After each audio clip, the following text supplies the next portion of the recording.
Hey everybody, Dev here back from YouNerded.com, here to give you a review of Season 1, Episode 6 of The Night Of, titled Samson and Delilah. This episode really starts to bring things full circle from what we saw in Episode 1. A lot of things from Episode 1, including the hearse driver who sort of knocked on the window, told Andrea like, hey, do you want to be my next passenger? That guy, he's brought back now, and that's all thanks to Chandra. Now, the first thing I do want to talk about in this episode is Chandra and how much she was put on the forefront here and how much she was able to move the story forward and actually help the case. One thing I really liked about her character is it showed that she's obviously caring and that she's also independent and that she wants to focus on this case and sort of do things herself. Even when John calls her up and sort of offers his help, she sort of rejects him and says like, no, I got this. She's just trying to figure things out herself, and that's what I really like about her character. And another scene I like with Chandra was the scene with her and John in the bar, and that was the one where she just kept drinking and then they had that nice little talk together. And I thought just seeing these characters together who are trying to defend Nas, just trying to work their hardest, but also are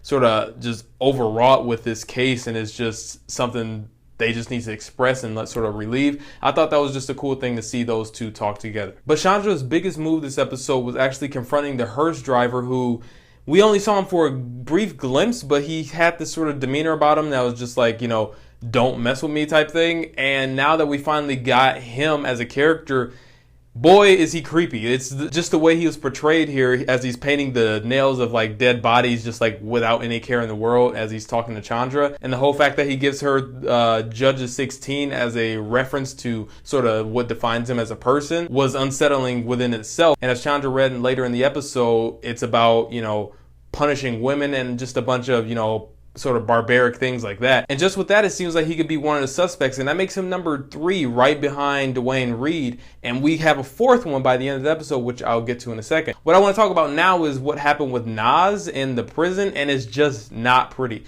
What we're getting here is Nas, where he's a person that's trying to be proven innocent, and we see how hard John and Chandra are working to do that. And to see him in prison, getting sin tattooed on his hands and things like that, just the fact that John had a problem with him shaving his head, that made him look more like a criminal. Now he has tattoos on his hand that says sin, and he's getting more tattoos on the shoulder and things like that. And the worst of it is he's doing drugs with Freddie now, which is easily going to get him hooked over. And it's it's not a good thing to see just as a viewer who wants to see Nas proven innocent, and now he's just doing all this criminal activity in the jail cells, which I'm not sure what to make of it, but I'm just hoping that he just gets out of there as fast as possible and just recovers to the guy who he was. Because even if he's proven innocent here, if he's caught for something that he does in jail, like, what's the point of this whole thing? It just makes it all the worse is to see his family going through with his mom mopping and his dad delivering food and his brother just vandalizing a school and things like that. It's just Nas, he really needs to get it together. And it just seems like he's becoming a very hardened person now, and it's not the type of person we want to see. So hopefully this trial can just speed itself up and his innocence is proved. If he is, we still don't know, but obviously we're rooting that way, or at least I am. And that's pretty much what I want to just get out of that. And John also had his sort of mix of drama and comedy here. He always does that very well in his scenes.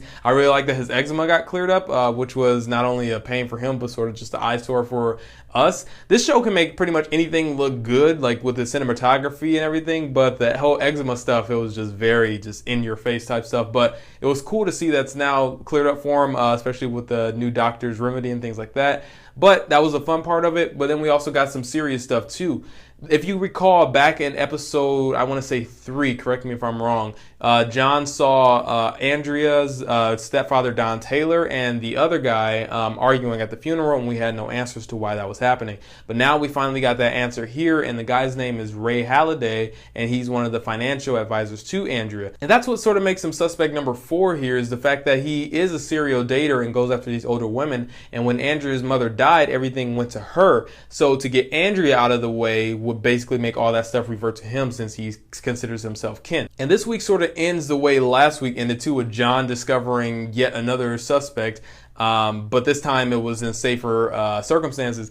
What's kind of weird, just on the side note, I wasn't really sure what happened with last week's ending, and it just felt like this episode forgot about how it ended, because it probably didn't know how to end itself. But Anyway, we're back to that same routine, but now Don Taylor is suspect number 4. And if you're not keeping track at home, it's Nas is number 1, obviously. You have Dwayne Reed, who saw Nas that night he went in the house with Andrea. You have the hearse driver now, who's extremely creepy and probably misogynistic and all this kind of things. And then you have Don Taylor, who he could be a sneaky, I don't know what his character is, but he's very quiet, and we don't know what he's doing. But we got those 4 people on the table, and it's a crazy thing to think about. We started this series with Nas as suspect number 1 for 4 episodes, and now just in episode 5 and episode 6, we've now got 3 more people. And I feel like John and Chandra have to work their hardest to try and get these 3 suspects in the eye of the law to sort of see them as suspects and not just Nas. And last thing about this episode I want to talk about is the trial, and that was pretty rough in terms of how Helen started the case. So Helen Wise,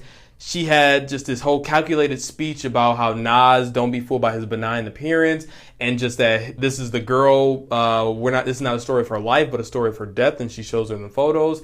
And then the fact that she just calls it, as I take you through a tour through hell, it was just perfectly and poetically worded to the fact that the jury should just like already against Nas, and the sides just tilted that much more.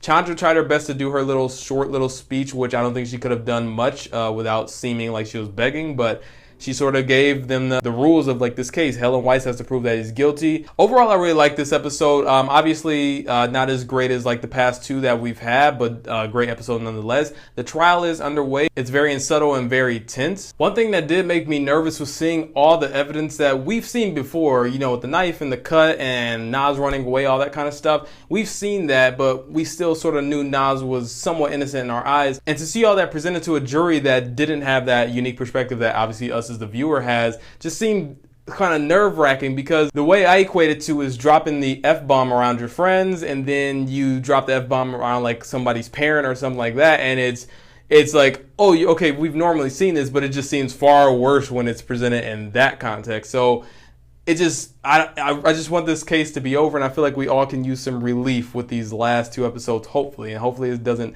end so dark. And I really don't know what I want to happen, but I'm sure they're gonna just bring it with these last 2 episodes. Overall, I thought this episode was great, as every episode of Night Of is at the very least. I gave it an 87 out of 100, which is a great score for us here at YouNerded. I thought it slowed down a little bit, but I really like what we got with Chandra and what we got with John, and pretty much just all the characters. I felt the trial could have been a bit more intense, sort of harkening back to what we saw in episode 4 when Nas denied the plea. That was the very intense court scene, but this one felt subtle, but I feel like it's going to get even more intense as Chandra and John bring their defense next week. And that's pretty much it for this review. If you like this video, definitely hit the like button below. If you want to discuss the episode with me, leave a comment. I'm always responding, and I love to talk to you guys about theories, what you thought of this episode, what you like about the characters, or anything like that. And also subscribe to the channel if you want to see me review the last 2 episodes. I can't believe it's almost here, of The Night Of. Anyway, guys, go visit YouNerded.com, read the written review, and I will see you guys next week.